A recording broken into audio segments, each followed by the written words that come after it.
Yeah.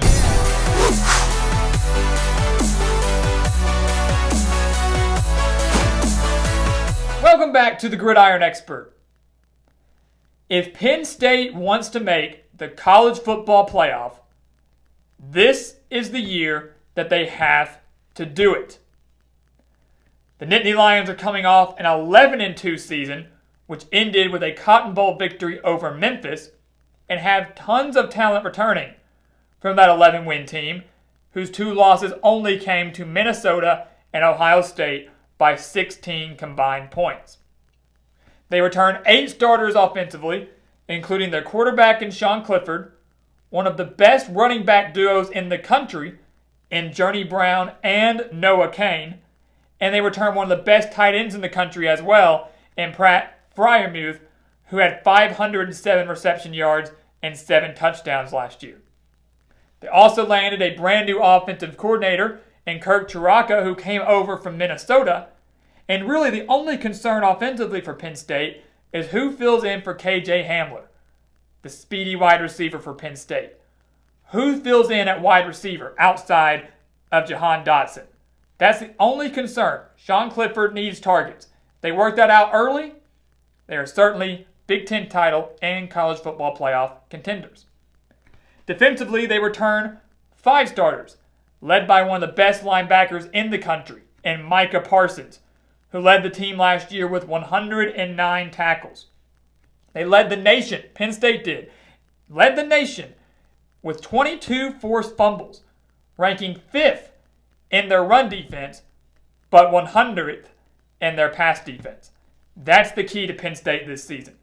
If they can tighten up defensively, especially with their pass defense, they're going to be very, very tough to beat. We know the run defense will remain strong. How good is that secondary going to be?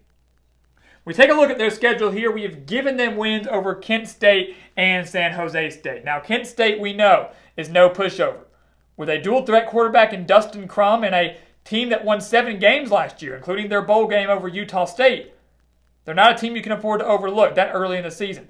But we're going to give Penn State the benefit of the doubt in both of them. They then go to Virginia Tech, go to Blacksburg. This is an intriguing game. It's going to be very telling to see where both Virginia Tech and Penn State are this early in the season. A week 2 filled with tons of marquee matchups.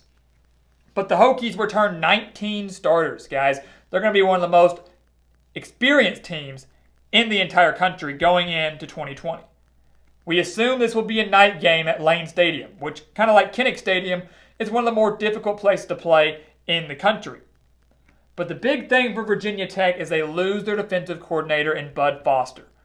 Justin Hamilton, who was a student, a player under Bud Foster, steps in as new defensive coordinator, but those are some pretty big shoes to fill. And if there's one weakness on Virginia Tech's defense, it's probably up front along that defensive line.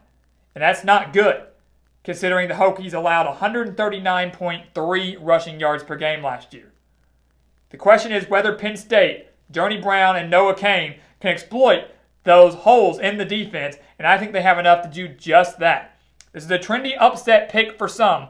I'm just not seeing it. I think Penn State has too much talent across the board, and I think the Nittany Lions and James Franklin come in, get a huge resume-boosting win in Week 2 over a very good Virginia Tech team. They're now 3-0 on the year. The kickoff Big Ten Conference play against Northwestern.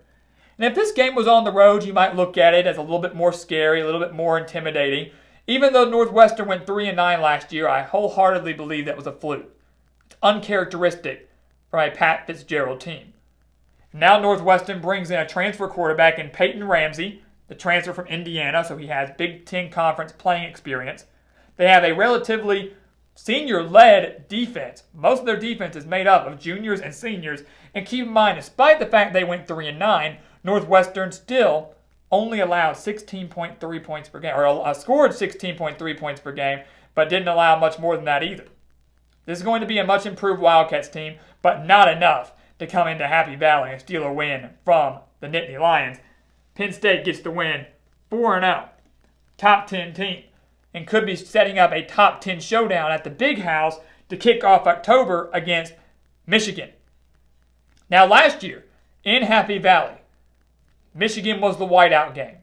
Happy Valley had the big whiteout, and Penn State escaped 28-21, a game that they were dominating for basically the entire first half and midway through the third quarter. And something clicked within Michigan, and they started getting stops defensively. They started scoring offensively, and were a drop pass in the end zone away from tying that game and potentially sending it to overtime. One thing that should be noted is that the home team between Penn State and Michigan has won 4 straight. In 2016, it was Michigan. 2017, it was Penn State. 2018, it was Michigan. 2019, it was Penn State. Who will it be in 2020? I believe the pattern continues, and I believe Penn State has handed their first loss to the Wolverines to kick off October. Michigan's a team that will have a very, very strong defense yet again. They ranked 11th in total defense last year. They have 6 returning starters from that team last year. The biggest thing for Michigan is they've got to find a quarterback. And I think by October, they will have found their man, and I believe it to be Dylan McCaffrey, who's going to be very, very dangerous for the Wolverines this year. Big House is a difficult place to play. History has not been kind to either away team in this series as of late. I think the pattern continues. Penn State drops to 4-1 right before their bye week, before the toughest stretch of their season. After the bye week, they come into Iowa. Back in Happy Valley, luckily. Penn State escaped Kinnick Stadium last year 17-12, and we know Kinnick Stadium is a very difficult place to play. If you can get your team in there and escape Iowa with the win, you're a pretty good football team. Really. Iowa, once again, is a team that can challenge for the Western crown in the Big Ten. They return 8 starters offensively, 5 starters defensively. And really, kind of like Michigan, once Iowa finds themselves a quarterback, they can be really, really good. They lose Nate Stanley, but Spencer Petras, I think, is a guy that can step in and do extremely well for Kirk Ferentz and the Hawkeyes. I look at this Iowa game, and I think it's very similar to the Indiana game last year for Penn State. The Nittany Lions won that game 34-27. It's a lot closer than many expected. Coming off a bye week against an Iowa team that has a few questions up in the air, many might say Penn State should take easy care of business. I think the Hawkeyes give them one heck of a fight. Really, really do. I think it's close until the very end, as it's been the past few years. But Penn State escapes with a win. They do not look ahead to that Ohio State game on October 24th. This is the game that more than likely will determine the Big Ten Eastern Division. This is the game that will decide who wins the East, goes to the Big Ten Championship, and maybe has a chance to make the college football playoff. But since Penn State's monumental win back in 2016 over Ohio State, the game that put Penn State back on the map, they've dropped 3 straight to the Buckeyes. That includes 2 heartbreaking one-point losses in both 2017 and 2018. They gave Ohio State their toughest test last year, only losing by 11. That was the smallest margin of victory for Ohio State out of their 13 victories. The million-dollar question coming into this game is, can Penn State stop the pass? Because Ohio State has questions defensively, some that I think Penn State can exploit. But Justin Fields is back as one of the best quarterbacks in the country. Chris Olave is back. Garrett Wilson is back. Trey Sermon comes in from Oklahoma.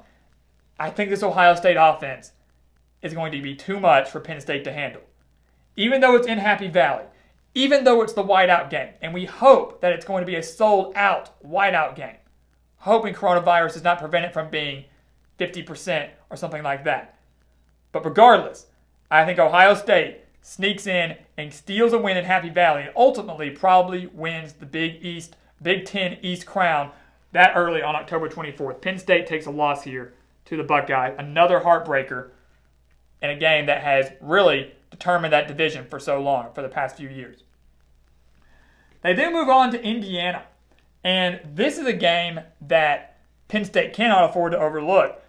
In recent years, we've seen the Nittany Lions have a bit of a hangover after their losses to Ohio State. They've lost to Michigan State. They haven't played as well the following week. And Indiana's a team that won 8 games last year, came into Happy Valley, only lost by 7 last year, and now returned 17 starters, including Michael Penix, their top running back from last year, and Stevie Scott, and Watt Fillier, their top wide receiver from last year. To go along with a defense that returns 9 starters, and will be much better than they have been maybe under the Tom Allen era. This is the game that Penn State cannot afford to overlook. This is the game that Penn State cannot afford to have a hangover in, because even though they have 2 losses, they're still in contention for a New Year's Six bowl game. I would like to believe that James Franklin has his team ready to go on Halloween. I think Penn State comes in and gets a very narrow victory over the Hoosiers. They then move on to kick off the month of November.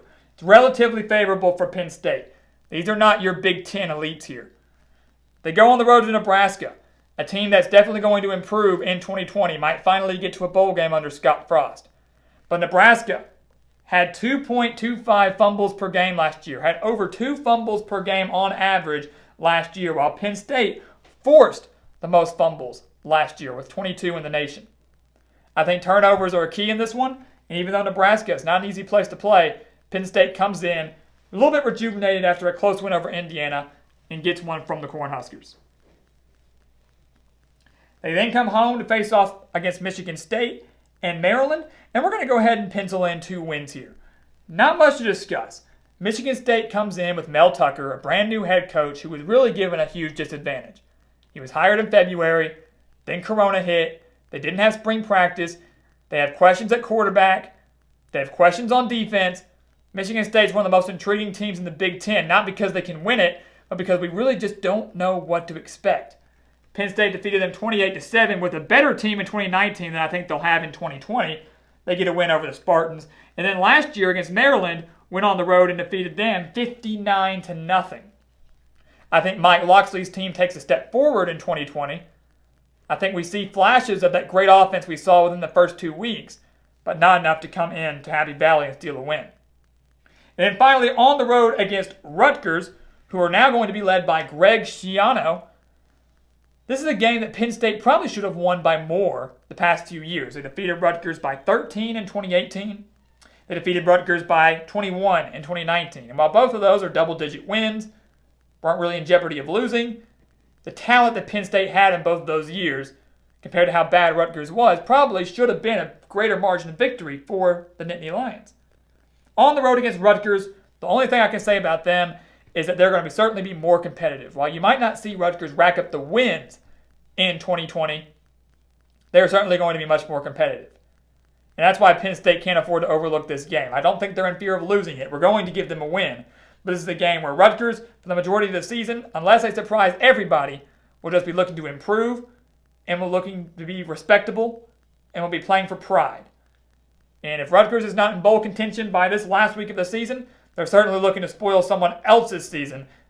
That's the mindset Greg Schiano's going to have in 2020. But regardless, Penn State gets the win over the Scarlet Knights. And that will give James Franklin and his Nittany Lions a 10-2 record in 2020. Now again, we mentioned at the beginning of the video that if Penn State wants to make the college football playoff, this is the year they have to do it. 10-2 is not going to do it. They have the talent to get there, though. And I will tell you, over and over and over again, the one game that will decide Penn State's fate this year, whether they win the Big Ten, whether they get to the playoff, it's right here on October 24th against Ohio State. If they win that game, we then have them at 11-1. That's good enough to make the Big Ten title. If they win that, that's good enough to make the college football playoff. The entire season rests in one game, and the Nittany Lions are hosting that game. Check back with us. If Happy Valley gets to have full capacity, our minds may change. But for right now, we just don't think the Nittany Lions have enough. 10-2, though, will still be good enough to get them to yet another New Year's Six bowl game under James Franklin. So, guys, thank you so much for watching us here at The Gridiron Expert on YouTube. Make sure to continue to like, comment, and subscribe. Check out everything down in our description below. And once again, as always, thank you so much for watching. And we'll see you next time right here on The Gridiron Expert.